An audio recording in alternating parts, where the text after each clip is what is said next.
বৈদ্যবাটি 17 নম্বর ওয়ার্ডের ছেলের নিখোঁজ হওয়ায় মা বাবার বুক ফাটা কান্নার আওয়াজে স্তব্ধ হয়ে গেল 17 নম্বর ওয়ার্ড।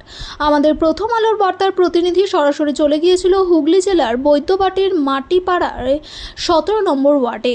সেখানে সরাসরি আমাদের প্রতিনিধি চিত্র ধরে নিল মায়ের বুক ফাটা আত্মচিৎকার ছেলের নিখোঁজ হওয়ার ব্যাপারে।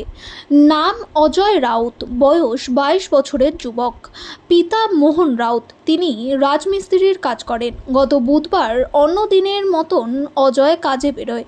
অজয় কাজ করে বড় বাজারে বাগড়ি মার্কেটের এক ওষুধের দোকানে, কিন্তু বুধবার যখন অফিস যায় তখন লাস্ট অজয় ফোন করে তার মাকে বলে যে আমি এখন বাগড়ি মার্কেটে অফিসে ঢুকছি, কিন্তু ওটাই শেষ ফোন, শেষ কথা মায়ের সাথে।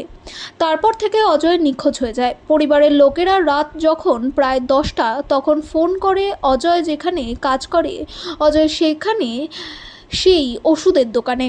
অজয়ের বাড়ি ফিরতে দেরি হচ্ছে বলে, কিন্তু ওষুধের দোকান থেকে জানায় আজ অজয় কাজে আসেনি।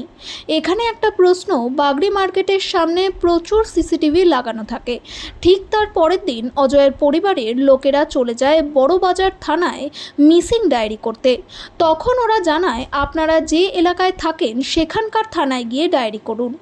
পরিবারের মা বাবা এবং পাড়ার প্রতিবেশীরা শ্রীরামপুর থানায় গিয়ে ডায়েরি করে এবং শেওড়াফুলি পুলিশ ফাঁড়িতে এই ব্যাপারটা জানায়, কিন্তু আজও পর্যন্ত অজয়ের কোনো হদিশ পাওয়া গেল না। আমাদের প্রথম আলোর বার্তার পর্দার ক্যামেরায় অজয়ের মা এবং ওই পাড়া প্রতিবেশীরা কি বলল, আসুন আমরা একবার শুনে নেব তাদের দুঃখের কথা।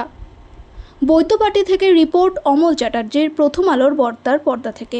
সঙ্গে থাকুন, ভরসা রাখুন।